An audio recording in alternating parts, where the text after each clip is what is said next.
খেয়াল করে দেখবেন, অভ্যুত্থান হয়েছে, আমাদের সন্তানদের হত্যা করা হয়েছে, আমরা তার বিচার চেয়েছি। আমাদের দেশে ফ্যাসিবাদ কায়েম করেছে, সংবিধান, আইন, সমস্ত রাষ্ট্রীয় প্রতিষ্ঠান এইগুলোকে ব্যবহার করে আপনার দেশের সংবিধান, আইন এবং রাষ্ট্রের প্রতিষ্ঠানগুলোর সংস্কার চেয়েছি।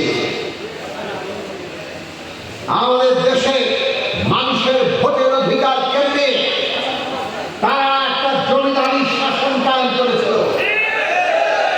আমরা মানুষের ভোটের অধিকার প্রতিষ্ঠার কথা চেয়েছি, আমরা নির্বাচন চেয়েছি। বিচার, সংস্কার আর নির্বাচন, এইটা এখন বাংলাদেশের প্রধান জাতীয় স্বার্থ।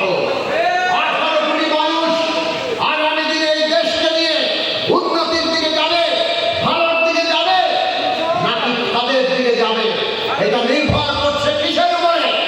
বিচার, সংস্কার আর নির্বাচন আমরা ঠিক মতো করতে পারছি কিনা। কিন্তু দেখেন, ষড়যন্ত্র হচ্ছে। নির্বাচন যাতে বানচাল করা যায় তার জন্য নানান ষড়যন্ত্র আমরা দেখতে পাচ্ছি। কোন ষড়যন্ত্র যাতে কাজ করতে না পারে, জনগণকে সেই জন্য ঐক্যবদ্ধ থাকতে হবে।